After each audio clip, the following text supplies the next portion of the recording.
Good morning बच्चों। आज 26 अगस्त 2021 को हम करने जा रहे हैं विज्ञान विषय की वर्कशीट नंबर 12। आज की इस वर्कशीट में हम अपने टॉपिक सूक्ष्म जीव को ही कंटिन्यू करेंगे। यदि आपका सर्दी के मौसम में आम खाने का मन कर रहा हो या गर्मी के मौसम में स्ट्रॉबेरी खाने का मन कर रहा हो तो आप क्या करेंगे? आज की इस वर्कशीट में हम इसी प्रश्न का उत्तर जानेंगे।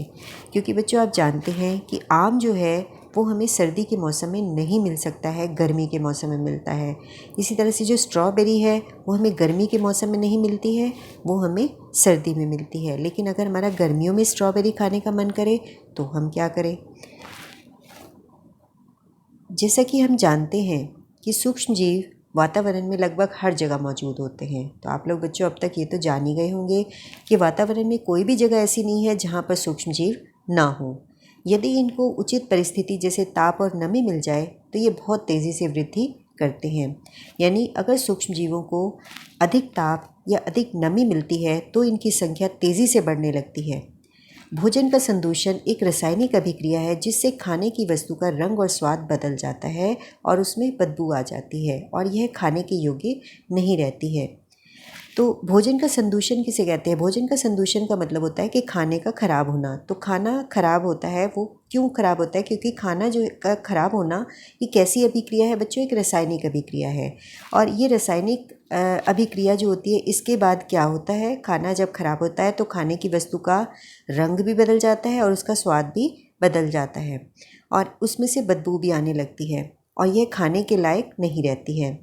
तो ऐसा बच्चों अक्सर हमारे साथ कई बार होता है। और ये खाना जो ज़्यादातर ख़राब होता है या तो गर्मी के मौसम में ख़राब होता है या बरसात के मौसम में।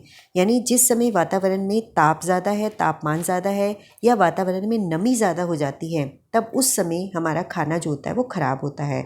और ये अधिक ताप और नमी के समय आपने अभी ऊपर ये पढ़ा है कि अधिक ताप और नमी जब होती है तब सूक्ष्म जीव जो होते हैं वो बहुत तेज़ी से वृद्धि करते हैं। यानी ये जो खाने को ख़राब करने वाला कारण है वो क्या है? सूक्ष्म जीव। सूक्ष्म जीवों से ही खाना जो है वो खराब होता है और अधिक ताप और नमी के समय में ये खाना जो होता है वो जल्दी खराब होता है और उस समय खाने का जो रंग है वो भी बदल जाएगा, उसका स्वाद भी बदल जाएगा और उसमें से बदबू भी आने लगती है और ये ऐसा खाना जो होता है वो खाने लायक नहीं रहता है।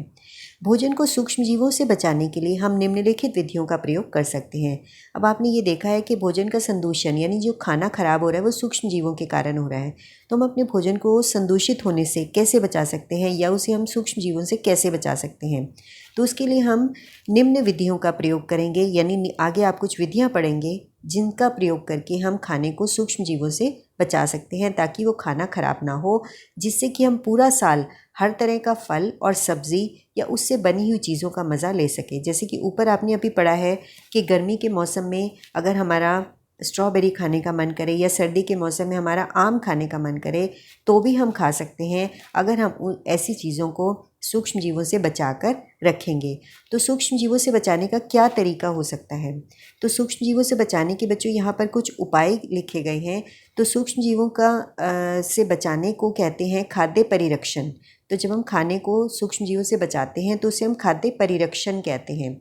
तो खाद्य परिरक्षण के उपाय या सूक्ष्म जीवों को से बचाने के उपाय क्या हैं? पहला उपाय है बच्चों रासायनिक उपाय। यानी रासायनिक पदार्थों का प्रयोग करके खाने के अंदर अगर हम रासायनिक पदार्थों का प्रयोग करेंगे तो उससे भी वो खाना जो होता है वो हमारा सूक्ष्म जीवों से बच जाता है। यानी जीवों और सूक्ष्म जीवों से बचाने के लिए हम खाने के अंदर कुछ रसायन या कुछ केमिकल मिला देते हैं।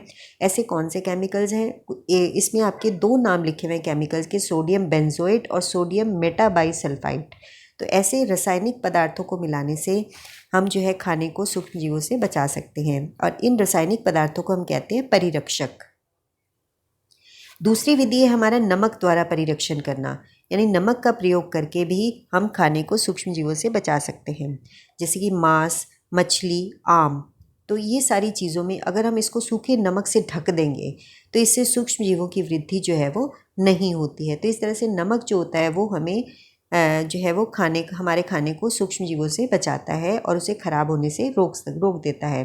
तो बच्चों, आप लोग जानते हैं कि जब हम अचार बनाते हैं तो अचार में भी हम नमक का प्रयोग अधिक मात्रा में करते हैं। तो अचार जो होता है वो भी नमक का प्रयोग जब हम उसके अंदर करते हैं तो उस समय वो जो नमक होता है वो सूक्ष्म जीवों की वृद्धि जो होता है उसको रोकता है। नेक्स्ट है तीसरी विधि जो है वो है चीनी द्वारा परिरक्षण। तो बहुत सी खाने की चीज़ें जैसे मुरब्बा बनाते हैं बच्चों हम, या जैम बनाते हैं, तो इसके अंदर चीनी का अधिक प्रयोग करते हैं। तो मुरब्बे में भी चीनी बहुत ज़्यादा होती है, कई चीज़ों का मुरब्बा बनता है। तो जब हम चीनी का प्रयोग करते हैं खाने की चीज़ों में तो चीनी से क्या होता है, चीनी के प्रयोग से खाद्य पदार्थ जो होते हैं उनकी नमी में कमी आ जाती है। तो अगर खाद्य पदार्थ में नमी नहीं होगी तो इससे क्या होगा, जो सूक्ष्म जीव होगा उनकी वृद्धि नहीं हो पाएगी। तो इससे जीवाणुओं की वृद्धि रोक दी जाती है। तो इस तरह से चीनी के द्वारा भी जो चीनी का प्रयोग करके भी हम खाने को अपने ख़राब होने से बचा सकते हैं। इसके अलावा अगली विधि है, चौथी विधि जो है वो है तेल और सिरके के द्वारा। तो तेल और सिरके का प्रयोग हम लोग ज़्यादातर अचार में करते हैं। तो अचार में हम जैसे सब्ज़ी, फल, मांस और मछली का परिरक्षण जब हम करते हैं तो इसके लिए हम तेल और सिरके का प्रयोग करते हैं। तो अचार में या सब्जियों में भी डाल सकते हैं, फलों में, मांस में, मछलियों में, इन सब में हम तेल और सिरके का प्रयोग करके उन्हें ख़राब होने से बचा सकते हैं। इसके अलावा एक दूसरी विधि है बच्चों, ये आपने 4 विधियों ऊपर पढ़ी हैं, 5वीं विधि हमारी आती है, उसे हम कहते हैं गर्म करना और ठंडा करना। तो इस विधि का प्रयोग हम दूध के लिए करते हैं। तो दूध को क्या करते हैं, इस विधि में हम क्या करते हैं, दूध को पहले उबालते हैं। उबालने से क्या होता है बच्चों, जब हम गर्म करते हैं तो बहुत से सूक्ष्म जीव जो उसके अंदर होते हैं वो नष्ट हो जाते हैं। तो इसी तरह इसके बाद हम क्या करते हैं, भोजन को हम फ्रिज में रखते हैं, क्योंकि इससे क्या होता है कि भोजन को जब हम फ्रिज में रखते हैं तो कम ताप जो होता है उससे सूक्ष्म जीवों की वृद्धि जो होती है वो नहीं होती है। तो आपने अभी पढ़ा है कि सूक्ष्म जीवों की वृद्धि कब होती है, जब ताप जो होता है वो तापमान अधिक होता है। तो कम तापमान फ्रिज में जब हम रखेंगे तो तापमान कम रहेगा और इससे जो होता है वो खाने में सूक्ष्म जीवों की वृद्धि जो है वो नहीं हो पाएगी। उसके बाद है अगली जो आपको आगे जो बताया गया बच्चों, पाश्चरीकरण के बारे में बताया गया कि पाश्चरीकरण क्या होता है। पाश्चरीकरण की विधि का जो सबसे पहले बताया था जिस वैज्ञानिक ने, उसका नाम था लुई पाश्चर। तो लुई पाश्चर एक ऐसा वैज्ञानिक था जिसने पाश्चरीकरण के बारे में सबसे पहले बताया था। तो इस विधि को पाश्चरीकरण में करते क्या है बच्चों, दूध को पहले हम गर्म करते हैं 70 डिग्री सेंटीग्रेड पर। 70 डिग्री सेंटीग्रेड तापमान है, तो 70 डिग्री सेंटीग्रेड पर हम दूध को क्या करते हैं, पहले गर्म करते हैं 15 से 30 सेकंड के लिए। फिर उसके बाद क्या करते हैं, 15 से एकाएक फिर उसके बाद उसको हम क्या करते हैं, ठंडा कर लेते हैं। और ठंडा करके फिर उस दूध को हम थैलियों में भर लेते हैं, जो कि हमें मार्केट में मिलता है। थैलियों में भरा हुआ दूध हम मार्केट से लेकर आते हैं, वो इसी तरह से थैलियों में भरा जाता है कि पहले उसको गर्म किया जाता है 70 डिग्री सेंटीग्रेड पर, उसके बाद उसको ठंडा करके फिर थैलियों में भरा जाता है। तो इस विधि को हम पाश्चरीकरण कहते हैं। और पाश्चरीकरण विधि जो होती है, ऐसा करने से क्या होता है, सूक्ष्म जीवों की वृद्धि जो है वो रुक जाती है। और इस विधि की खोज किसने की थी, अभी मैंने आपको बताया है, लुईस पाश्चर नाम के वैज्ञानिक ने की थी।